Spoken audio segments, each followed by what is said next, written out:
Ahora, ¿se imaginan ustedes, se hacen una idea de cómo eran nuestros aborígenes? Pues hoy nos vamos a centrar en este apasionante tema, en cómo eran nuestras antepasadas y las sociedades de Canarias. Lo vamos a hacer en nuestra sección de igualdad y para ello ya nos acompaña Noemí Galván. Muy buenos días. Buenos días, Marta. Precisamente esa es una de las preguntas que nos vamos a hacer y vamos a hablar de este tema apasionante, de cómo pudieron ser nuestras antepasadas, y para ello es fundamental la disciplina de la que vamos a hablar hoy. Estos días se ha celebrado una jornada de arqueología con perspectiva de género y nos acompaña una mujer que nos va a resolver algunas de estas cuestiones. Ella es la coordinadora de esta jornada y además es doctora en arqueología y profesora de ciencias sociales de la Universidad Europea de Canarias. Elena Pérez, bienvenida.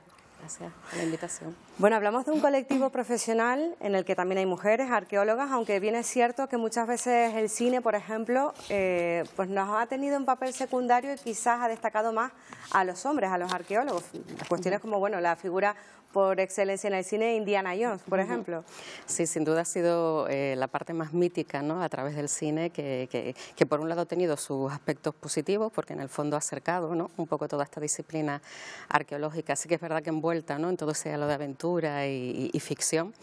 Figuras como Lara Croft, ¿no?, que también, pues también yo creo que ha significado bastante para muchas niñas. Pero sí que es verdad que en la parte negativa lo que no se muestra es que la arqueología es todo un proceso, ¿no?, y un proceso administrativo muchas veces, y un proceso que comienza con un proyecto, con profesionales, con un control, con unas entregas de memoria, con unos seguimientos y sobre todo con financiación, ¿vale? Que para poder investigar y para poder trabajar hace falta muchísima financiación. El cine ha mitificado a lo mejor esas labores, ¿no?, y las ha vestido un poco más de ese halo de aventura como tal, Sí. cuando también tiene una parte burocrática muy importante. Sí, sí, sin duda. Bueno, de hecho, en lo que es nuestro país y en otros países está perfectamente reglamentado. Hay que pasar por una serie de permisos, una serie de controles en las que hay que acreditar tu formación, ¿no?, el motivar el para qué haces las intervenciones, ¿no? No olvidemos que el patrimonio arqueológico, los bienes arqueológicos, una vez que empiezas la intervención, estás destruyendo en cierto modo, ¿no?, esas evidencias, pero luego, bueno, generas ese conocimiento con el que aportas y conoces todo lo que eran las sociedades del pasado y actuales, porque la arqueología también es una disciplina muy actual. ¿Por qué es necesaria la perspectiva de género también en la arqueología, que es precisamente de lo que se ha hablado en estas jornadas que se han celebrado en Casa África? Pues uno de los objetivos, yo creo que muy claros que teníamos con la organización de estas jornadas, de este seminario, ¿no?, más bien, en el que se incluyeron a 7 fantásticas arqueólogas y 7 fantásticas investigadoras, fue sobre todo el poder compartir metodologías y sobre todo nuevas miradas en la investigación arqueológica. Es fundamental porque, al igual que se hace en otras ciencias, la medicina, desde otras disciplinas, el trabajar desde la arqueología en la inclusividad, ¿no?, la arqueología de género, yo creo que es algo que también se demanda desde la sociedad, ¿no? Las mujeres estamos presentes, siempre hemos estado presentes, solo que probablemente no se nos ha hecho visible, ¿vale? Y desde la arqueología existe esa posibilidad, ¿no? Y por supuesto abre muchas líneas de investigación y muchos mejores caminos para conocer cómo eran las sociedades del pasado, que tradicionalmente parece que solo existían hombres también. Claro, ¿qué nos está aportando, qué nueva información está dando la arqueología o esa mirada de género, por ejemplo, al papel que tuvieron las mujeres en la sociedad aborigen canaria? En el caso, bueno, en general, la arqueología de género, la arqueología feminista, ¿no?, que son diferentes terminologías para denominar, ¿no?, lo que son estas disciplinas, estas nuevas miradas, estas nuevas interpretaciones, lo que están aportando es poder completar esa vida en el pasado. Es decir, sabemos, por ejemplo, que existían roles diferentes en las actividades diarias, ¿no?, por ejemplo, que también en cualquier caso están muy estereotipadas, ¿no? Siempre pensamos en los hombres, por ejemplo, cazadores, pero en realidad lo cierto es que había también mujeres cazadoras, y así se ha demostrado en diferentes investigaciones en diferentes yacimientos.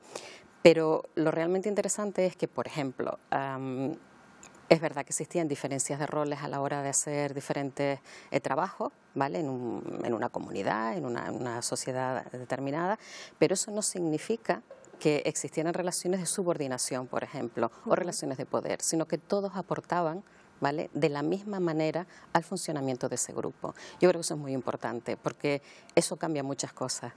Las relaciones sociales, los cuidados, ¿vale? Para que todo ese grupo funcionase, ¿vale? Las relaciones son importantes. Y eso es lo que hasta ahora no se había transmitido y que cuestiones como la arqueología de género, la arqueología feminista sí que están poniendo sobre la mesa. Claro, eso nos lo da la información de restos arqueológicos encontrados y cuestiones muy interesantes que a mí me llamaban mucho la atención preparando la entrevista, como puede ser el desgaste de los huesos. ¿Qué nos transmite esa información con respecto al rol de las mujeres?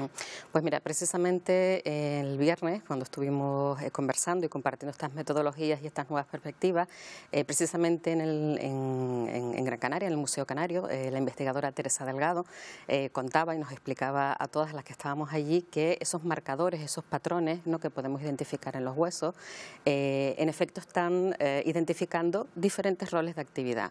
Pero, por ejemplo, ella nos contaba que hay muchos aborígenes con una pequeña, ¿cómo lo voy a llamar?, una exóstosis auditiva, que es muy típica en los surferos, en la gente que hace submarinismo, y que en el caso de los aborígenes canarios se representan, el mismo porcentaje aparece tanto en hombres como mujeres, con lo cual esa actividad que a lo mejor tradicionalmente se ha atribuido hablamos de pesca, marisqueo, ¿no?, atribuida tradicionalmente a los hombres, pues resulta que ese porcentaje de esa pequeña excrescencia ósea nos está diciendo que lo hacían tanto hombres como tanto mujeres. ¿Puede cambiar esto la percepción un poco que tenemos de las sociedades aborígenes canarias, de las mujeres ya desempeñando esas labores de cuidado, de rudimentarias de artesanías o demás? Lo están cambiando. Aquí y en muchísimos yacimientos arqueológicos del resto de otras sociedades. La paleogenética, también nos comentaba Rosa Fragele, una investigadora de la Universidad de La Laguna, la paleogenética está identificando, por ejemplo, en restos óseos tradicionalmente que se pensaban que eran enterramientos con hombres niños, ¿no?, como es el caso de la cueva de Villaverde en Fuerteventura, que en realidad los análisis que han realizado demuestran que en realidad era una mujer y una niña.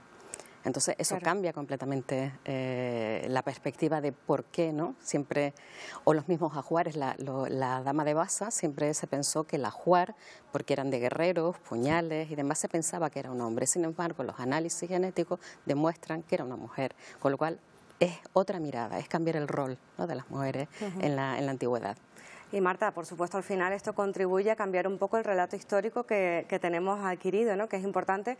Y fíjate, un detalle tan importante como es incorporar la perspectiva de género a la investigación, lo que puede llegar a suponer en cuanto a estudios históricos de este tipo y cambiar la imagen que tenemos pensada siempre desde esa mirada, que hablamos también desde el punto de vista de la historia contada de manera androcéntrica, ¿no?, convirtiendo al hombre en el protagonista. Pues Elena Pérez, súper interesante la verdad que estas jornadas que han hecho, y seguro que esto llama la atención a más de una niña también para, tenemos más personajes en animación como Tadeo Jones, que ha llevado ese mundo de la arqueología a los niños más pequeños. Seguro que niñas también se empiezan a animar a partir de ahora a contar también esta historia. Nos hablabas el otro día de la ciencia, también la arqueología, por supuesto, es uno de los campos que abre muchas posibilidades también a ella. Buenos días, gracias por Muchas gracias.